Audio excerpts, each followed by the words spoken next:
시편 107편 1절에서 9절까지 말씀을 제가 봉독하도록 하겠습니다. 여호와께 감사하라.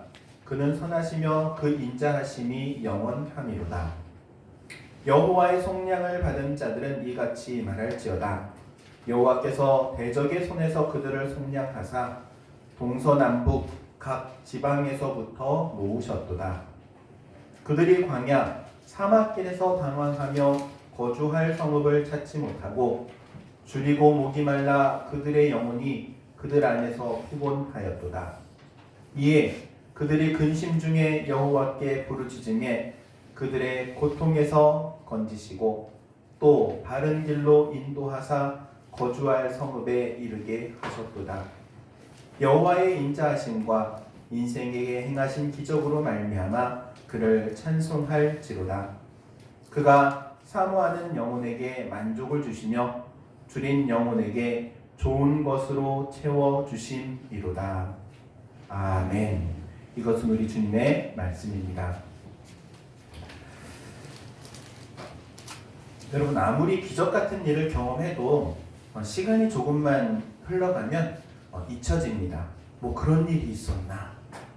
더 이상 새롭게 느껴지지도 않죠. 출애굽했던 이스라엘 백성들의 모습을 한번 생각해 보시기 바랍니다. 애굽 땅에서 노예로 살던 그들을 모세를 통해서 구원하십니다. 하나님께서 그들을 구원하실 때 보여주신 10가지 재앙이 있습니다. 10가지 재앙이라고도 말하지만 10가지 기적이라고도 말할 수 있는 사건이죠. 그럼에도 불구하고 이스라엘 백성들이 애굽 땅에서 나와 홍해 앞에 다다랐을 때에는 모세를 원망하고 하나님을 원망합니다. 홍해를 가르고 홍해가 갈라지는 기적을 체험하면서 건너옵니다. 그리고 광야에서 만나와 메추라기를 하늘에서 비와 같이 내려주시는 양식을 먹고 살았던 그들. 그런데 항상 불평과 불만이 끊이지 않습니다. 하나님께서 베풀어 주신 기적은 조금도 생각하지 않고 지금 내 앞에 닥쳐있는 문제를 만날 때마다 원망하는 이 이스라엘 백성들의 모습은 단순히 이스라엘 백성들의 모습으로만 끝나는 것이 아니라는 것이죠. 하나님께서 우리 인생 가운데 수많은 기적을 베풀어 주셨는데 우리 또한 그 기적을 망각하며 살아가고 있는 것이죠. 여러분, 어떤 것이 기적이라고 생각하십니까? 완도에서 제주도까지 그냥 쫙 홍해가 갈라지듯이 갈라져야만 그것만이 기적일까요? 그렇지 않습니다. 한 권사님이 이제 남편 집사님한테 대화 중에 그런 이야기를 합니다. 남편 집사님이 권사님한테 야, 지금 이렇게 살아온 거 참 기적 같은 삶 아닙니까? 당신 만나가지고 정말 어려운 시절을 다 지나오고 애들 다 키워가지고 번듯하게 다 가정을 꾸리게 하고 지금 이렇게 건강하게 살아있는 것 이게 참 기적 같지 않습니까? 그러니까는 권사님이 이렇게 얘기했다고 해요. 당신은 나를 만난 게 기적이지. 옆에 있는 분들에게 한번 얘기해 보시기 바랍니다. 당신은 나를 만난 게 기적이야. 과연 당신이 나를 만난 게 기적일까? 내가 당신을 만난 게 기적일까? 여러분, 만난 게 기적이에요. 그리고 함께 살아가는 게 기적이에요. 남남이었는데도 불구하고 만나서 부라는 이름으로 가정을 만들고 가정에서 자녀를 양육해가고 뿐만 아니라 이 숨 쉬는 것도 기적이에요. 여러분, 아침에 눈을 딱 떠서 숨 쉬잖아요. 그런데 이게 당연한 것처럼 받아들이면 안 돼. 숨이 안 쉬어지면 어떻게 돼요? 여기 못 나와요. 다른 데서 만나야 돼. 여기서 못 만나요. 숨 쉬는 게 기적이에요. 숨 쉬는 게 기적. 그래서 참 재밌는 게 인사말 있잖아요. 인사말. 중국 말로 인사말이 뭔지 혹시 아십니까? 니하오예요. 니하오. 니하오. 근데 이 니하오를 그대로 직역을 하면 니가 너, 그리고 하오가 좋냐예요. 그러니까 좋냐? 뭐 이런 의미를 가지고 있어요. 미국 인사, 아침 인사 뭐죠? 굿모닝. 굿모닝. 이것도 무슨 말이냐면 그대로 직역을 하면 굿, 좋냐? 모닝, 아침. 좋은 아침이라는 얘기예요. 그쵸? 가까이 있는 일본 아침 인사 혹시 뭔지 아십니까? 보니까는 니하오예요. 니하오. 이것도 똑같아요. 좋은 아침. 주변에 있는 나라들은요 다 보니까는 아침 인사가 좋은 아침 이렇게 인사를 해요. 그런데 우리나라는 어떻게 인사해요? 안녕하십니까 그래요. 안녕하십니까 이 말이 무슨 말이냐면은 밤새 안녕이라는 말 있죠. 평안하셨습니까? 밤새 아무 일 없었습니까? 라는 인사말이 달라요. 우리나라 인사말이 이렇게 다른 이유가 뭐냐면은 밤새 죽은 사람이 많았기 때문에 그래요. 우리 민족이 얼어 죽기도 하고요. 굶어 죽기도 하고요. 그래서 밤새 안녕이라는 말이 있는데 이거 우리나라에만 있는 말이에요. 안녕하십니까? 혹은 이제 이런 인사말도 있죠. 점심쯤 돼가지고 하는 인사 무슨 말이죠? 식사하셨습니까? 우리는 먹고 사는 게 항상 문제였어. 사는 게 문제였어. 사는 게. 그래서요 살아있는 게 기적인 거예요. 눈 뜨고 아침에 일어나는 게 기적이고 숨 쉬는 게 기적이고. 한 목사님의 이야기가 참 저는 기억에 많이 남는 이야기가 있어요. 이분이 목욕탕을 가가지고 탕 속에 탁 들어갔는데 순간적으로 한 가지 깨달음이 탁 깨달아지더래요. 뭐냐면은 하나님께서 너무나도 좋은 가죽옷을 주셔가지고 탕 속에 들어가도 물이 안 들어와. 몸 안으로 안 들어와. 그래서 사람들이 가죽옷을 좋아하는구나. 비싼 가죽이 비싼 이유가 있구나. 그걸 깨달았대요. 여러분 목욕탕에 들어가가지고 여러분 몸속에 물 들어오면 죽어요. 큰일 나요. 그러니까 항상 이렇게 확인해보고 이렇게 몸속에 물이 들어오는지 안 들어오는지 확인하고 목욕탕 가시기 바랍니다. 살아있는 게 기적인데 그리스도인으로서의 기적이 있어요. 그리스도인으로서의 기적. 첫 번째는요. 예수 믿는 게 기적이에요. 우리가 복음을 전하면요. 많은 사람들을 만나게 되는데 저는 그런 사람도 만났어요. 교회도 다녀요. 직분도 있어요. 집사님이래요. 근데 저한테 도리어 물어보더라고요. 아니 어떻게 그게 믿어지니? 아니 교회도 다니고 집사 직분도 받았는데 예수님을 못 믿고 있는 거예요. 어떻게 그게 믿어지냐고. 여러분 예수 믿는 게 별거 아닌 것 같은데 놀라운 기적이에요. 예수님이 믿어진다는 것 자체가 기적인 줄로 믿으시기 바랍니다. 그리고 두 번째 기적은요. 말씀을 붙들고 살아가는 게 기적이에요. 세상 사람들은요. 뭘 붙들어요?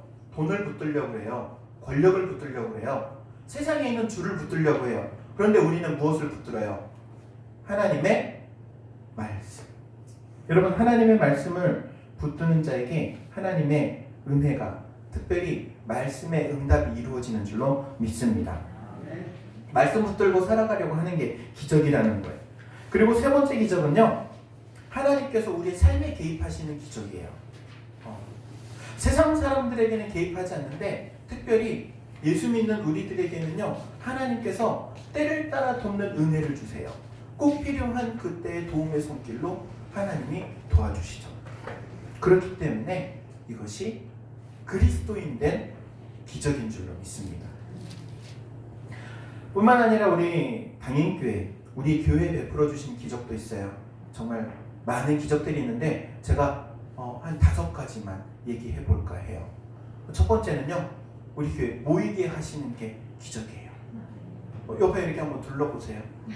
우리 성도님들 벌써 이렇게 많이 모여서 이 성전이 점점 채워져 가고 오늘도 이렇게 한 분 또 새로 나오셔가지고 너무 감사하고 여러분 성전이 채워지는 건요 기적 같은 일이에요. 한 사람 한 사람이 채워진다는 거 쉽지 않은 일이에요.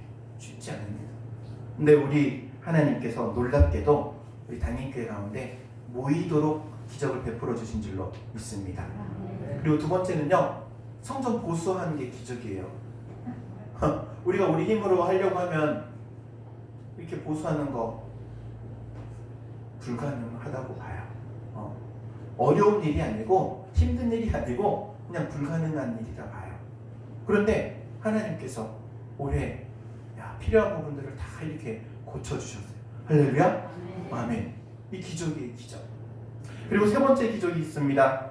우리가 지역 주민들에게 계속해서 사역을 하고 있어요. 나눔 사역들을 하고 있죠. 교회가 자기 앞가림하기도 바쁜데 뭐 지역 주민들을 돌아보냐, 그렇게 얘기하실 수도 있어요. 아니, 실제로 그런 얘기도 들었어요. 이번에 성탄절 선물 돌리면서 제일 많이 들은 얘기가 그 얘기예요. 아니, 그 작은 교회에서 뭐가 있다고 이렇게 맨날 돌리냐고. 맨날 돌리고. 어쨌든 감사해요. 그렇게 돌릴 수 있는 게 감사한 일 아닙니까? 뿐만 아니라 우리가 선교사님 그리고 선교 사역도 시작했죠. 우리가 일반 재정의 10%를 떼가지고 선교를 하기로 결의를 하고 김은모 선교사님을 먼저 후원하면서 선교 사역을 시작했어요. 너무나도 감사한 일이에요. 하나님 기뻐하신 일인 줄로 믿습니다. 그런데 도울 수 있는 힘이 있다는 것 자체가 기적인 거예요. 교회뿐만 아니라 여러분의 가정도 마찬가지입니다. 항상 도움만 받고 산다는 것과 도움을 주며 산다는 것은 너무나도 다르죠. 그리고 마지막으로 우리 교회 정말 많은 사역들을 다 감당할 수 있도록 재정을 풍성하게 채워주신 게 기적이에요. 제가 부임해가지고 처음 와서 고민했던 거는 하나예요. 이 교회가 과연 유지가 될 수 있을까? 처음 듣던 얘기랑 너무나도 다른 모습들 보면서 마음에 근심이 많이 됐어요. 그런데 하나님께서 올해 재정을 채워주시는데 우리 당인교회 역사상 이렇게 채워진 적이 없어요. 할렐루야? 네. 여러분 막 피부에 와닿지 않죠? 나는 피부에 막 와닿는데 놀라운 일이에요. 놀라운 일. 기적 같은 일이라고 저는 봐요. 아니, 기적 같은 일이 아니라 기적이에요. 그런데 이렇게 기적이 생기는 가장 큰 이유, 도대체 무엇으로부터 이러한 기적이 오게 되는 걸까요? 우린 이것을 반드시 알아야 합니다. 모든 기적의 시초, 모든 기적의 근원, 우리 하나님이십니다. 여러분, 하나님을 그래서 우리가 믿는 거예요. 하나님을 믿는 자에게 기적을 베풀어 주십니다. 뿐만 아니라 그 하나님의 말씀으로부터 기적이 시작되는 거예요. 제가 간증을 하나 하려고 합니다. 올해 제가 그러니까는 당인교회 오기 전에 권략교회에서 작년에 송구형 신예배를 드리면서 이제 송구형 신예배 드리면 말씀 카드를 뽑잖아요. 말씀 카드를 뽑았어요. 그런데 뽑았는데 어떤 말씀이었냐면은 잠언 3장 9절에서 10절 말씀이에요. 제가 읽어드리도록 하겠습니다. 네 재물과 네 소산물의 처음 익은 열매로 여호와를 공경하라. 그리하면 네 창고가 가득히 차고 네 포도즙 틀에 새 포도즙이 넘치리라. 아멘. 재물의 첫 열매를 하나님께 드리라는 거예요. 그런데 저는 지금까지 모든 교회에서 사역을 하면서 지난번 권략교회, 그 전 들빛교회, 그 전 청파중앙교회 모든 사역지에서 다 첫 사례비를 받으면 다 그대로 천예물입니다 하고 드렸어요. 근데 아니, 이 말씀을 주신 거예요. 그때 이 말씀을 뽑을 때만 해도 저는 권략교회에 계속 있을 줄 알았어요. 나랑 상관없는 말씀인 거예요. 말씀은 뽑았는데 난 천예물 지금 분명히 드렸는데 도대체 올해 천예물 드릴 일이 있을까? 근데 여기 온 거야. 근데 여기 온 거예요.